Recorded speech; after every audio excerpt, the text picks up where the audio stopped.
ચાલો મિત્રો, આજે આપણે એક નવી રેસિપી લઈને આવી ગયા છીએ. તે નાના મોટા બાળકોને, નાનાથી મોટા બધાને ભાવે એવો આજે આપણે આ રેસિપી બનાવવાના છે. તો આજે આપણે જે રેસિપી લઈને આવ્યા છીએ એ હેલ્ધી નાસ્તો છે. તો એ નાસ્તો આજે બનાવીશું ફક્ત 1 કપ ઘઉંના લોટમાંથી.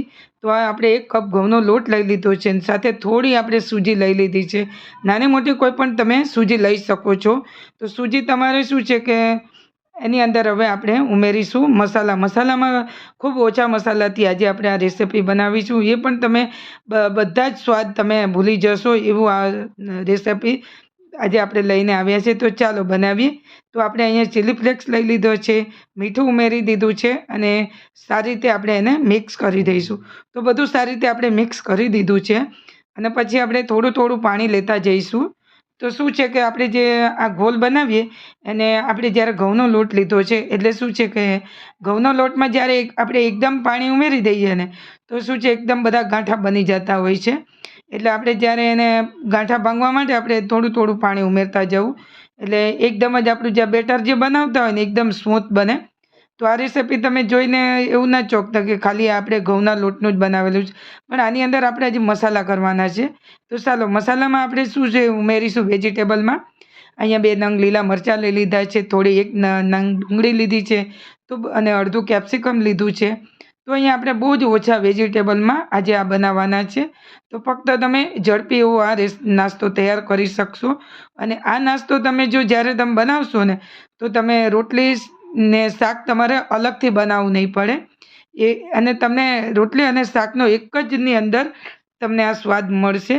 તો હવે જોઈ શકો છો આપણે જે પીસેલું છે ને કેટલું સરસ રીતે એકદમ ઝીણું થઈ ગયું છે. જો તમારે આને ચાકાથી તમારે ઝીણું ઝીણું કટ કરવું હોય તો ચાકાથી પણ તમે કટ કરી શકો, પણ ચોપરમાં કેટલું સરસ એવું કટ થાય છે. તો ચાલો હવે આપણે જે સૂજી અને ઘઉંનો લોટ જે ફૂલી ગયો છે ને એને લઈ લઈશું અને અહીંયા લઈને આપણે એની અંદર આપણે ઉમેરી દઈશું. અહીંયા થોડી લીલી મેથી લીધી છે. મેથી અહીંયા મેં ધોઈને સાફ કરી અને ઝીણે કટ કરી લીધી છે. અને પછી જે બીજા આપણે લીલો પાન લઈ લઈશું. અહીંયા લીલી ડુંગળીના લીધા છે. જો તમને એમાંથી ન શાક ભાવતા હોય એ તમે કટ કરી શકો છો અને તમને ભાવતા હોય એ તમે ઉમેરી શકો છો. અને હવે અહીંયા આપણે એની અંદર થોડા ધાણા લઈ લીધા છે. આ નાસ્તો જો તમે આ રીતે બનાવશો તો તમે પરાઠા થેપલા પણ તમે ભૂલી જાઓ અને એના કરતાં પણ એકદમ એટલો ટેસ્ટ લાગે છે ને તો ખાવામાં તો અને ઝડપી એવો બની જાય છે. અને હવે આપણે એને સારી રીતે બધું મિક્સ કરી દીધું છે અને તમે તમારા મસાલા તમારે કોઈ પણ તમે તમારા ટેસ્ટ મુજબ તમે ઉમેરી શકો છો. અને હવે આપણે આની જે બેટર છે ને એને થોડું આપણે પાતળું એવું કરવાનું છે.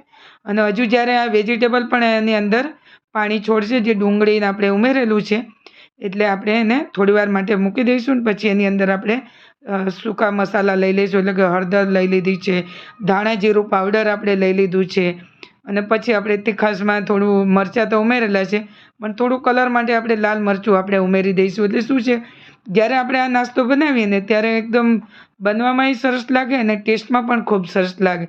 અને જો હજી સુધી તમને કાંઈ પ્રશ્ન મૂંઝવતો હોય મિત્રો તો મને કમેન્ટ કરીને તમે જણાવી શકો છો અને તમારો પ્રશ્નનો ઉકેલ હું પણ તમને કમેન્ટ દ્વારા તમને આપી દઈશ.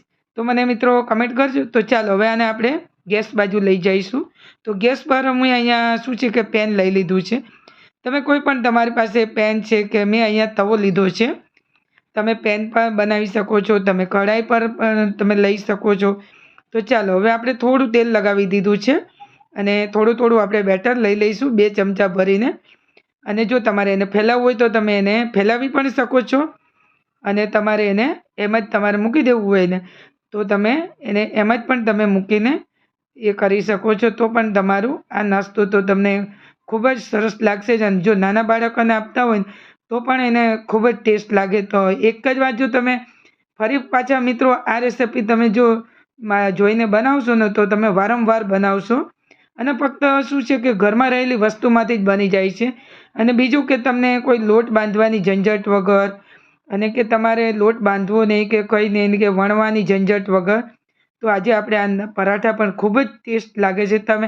તો મિત્રો આને આપણે કોઈ પણ તમે પરાઠા કે તમે ચીલા કે કોઈ પણ તમે એનું નામ આપી શકો છો. તો હવે આપણે થોડી વાર ઢાંકી દીધું હતું ને તો હવે ઢાંકીને પણ ખોલી લઈશું. જોઈ શકો છો સરસ રીતે આપણે ડ્રાય એવો થઈ ગયો છે ને એકદમ સરસ રીતે તવાની અંદર ફરી જાય છે. તો હવે આપણે એને બંને સાઈડ એને પલટી દેવાનું છે. તો આ રીતે તમારે એને બંને સાઈડ પલટી દેવું. અને જો આ નાસ્તો તમે આ શું છે કે જો કોઈને રોટલી વણતા ન આવડતું હોય ને તો પણ આ રીતે બનાવીને ખાઈ શકે છે. તો હવે આપણે ફરી પાછા સેમ એવી રીતે જ બનાવી લઈશું બીજો.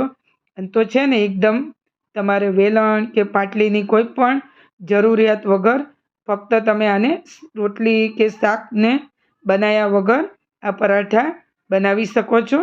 તો હવે આપણે બંને સાઈડ આ રીતે ઉલટ પુલટ કરી દઈશું અને આવી રીતે અને બહુ જ ઓછા તેલમાં આ નાસ્તો બની જાય છે. તો છે ને ફક્ત ઘરમાં રહેલી વસ્તુમાંથી. તો તમને જો આ રેસિપી પસંદ આવી હોય મિત્રો, તો તમને જો મારી રેસિપી ગમતી હોય અને હજુ સુધી જો તમે ચેનલ પર નવા આવ્યા હોય તો સબસ્ક્રાઈબ નથી કર્યું તો મિત્રો સબસ્ક્રાઈબ કરી લેજો. તો શું છે કે સૌથી પહેલાં તમને મારી રેસિપીની નોટિફિકેશન મળે. આશા રાખું છું કે તમને આ રેસિપી જરૂર પસંદ આવી હશે. અને જો તમને આ રેસિપી પસંદ આવી હોય મિત્રો, તો તમે ક્યાંથી જોવો છો તો મને શું છે કે તમારા ગામનું નામ અને તમારા શહેરનું નામ મને કમેન્ટ કરીને જણાવશો. તો શું છે કે હું જ્યારે વિડીયો લઈને આવું ત્યારે ખબર પડે કે તમારા વ્યુઅર્સો ક્યાંથી વિડીયો જોવે છે. તો મિત્રો ફરી મળીશું આપણે નવી રેસિપી સાથે.